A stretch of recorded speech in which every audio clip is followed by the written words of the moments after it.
Nahajamo se v parku Tivoli, natančneje v Jakopovičevem sprehajališču, ki nas popeljete od Tivolskega gradu.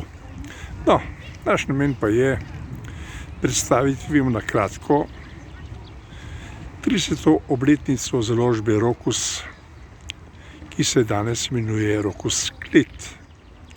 In sicer založbe, ki je bila ustanovljena leta 1991, torej takrat kot samostojna Slovenija.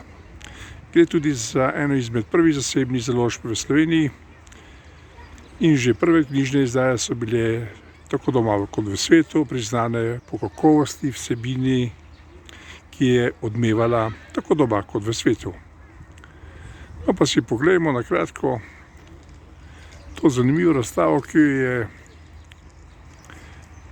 založba Rokus Klet namenila vsem ljubiteljem posebne in zanimive založniške dejavnosti, pa tudi vsem tistim, ki se ukvarjajo z izobraževanjem. Namreč prav v tej založbi se ukvarjajo z zanimivimi in posebnimi produkti, ki so namenjeni izobraževanju.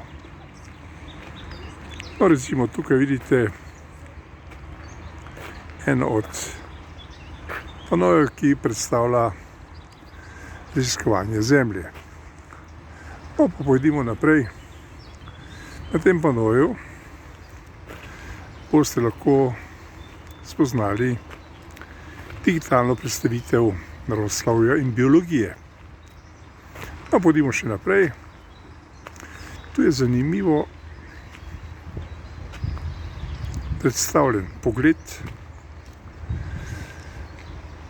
znanega in najbolj svetovno znanega založnika, ki jo vidite tukaj, seveda z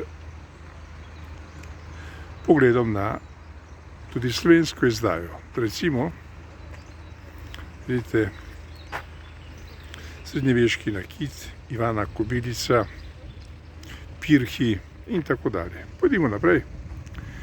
Tu je predstavitev izobraževalnega projekta Naravoslovje. In vse to si lahko ogledate s kratkim pregledom. 30-letne dejavnosti, ene od najbolj zanimivih in najbolj produktivnih izobraževalnih in tudi izjemnih založniških dosežkov, torej založbe Rokus, ki je res v 30 letih pokazala, da Slovenci zmoremo, znamo in treba posebej poudariti, da znajo nosilci založbe. No, to je ena zelo zanimivih knjig, ki jo je prav tako izdala ta založba. In zanimivo, tukaj vidite najbolj znanega poznavalca naše kulture in seveda ne boste verjeli, imenuje se namreč, knjiga je bila izdana pred leti in med njimi je bila posebej izpostavljena tudi slovenska potica, ki je sedaj dobila tudi evropsko zaščito. No, to je bil en kratek utrinek iz Jakopovičevega sprehajališča, kjer si morate ogledati dosežke naše znane in napredne založbe Rokus.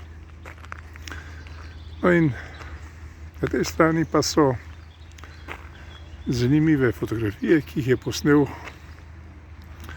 znameniti slovenski fotograf Arne Hodalič in je seveda marsikaj bilo objavljeno v slovenski izdaji znamenitega revijalnega tiska mednarodno priznane založniške hiše National Graphic No pa si pogledamo nekaj utrinkov še tukaj, tako da imate pogled, kaj vse si lahko ogledate v Jakopovičevem sprehodišču ob 30. obletnici založbe Rokus. Res izjemna založba in izjemen opus njenega delovanja. Lepo se imejte in pridite v Jakopovičevo sprehodišče in spoznate tudi vi delček zgodovine 30-letnega delovanja založbe Kelt oziroma Rokus.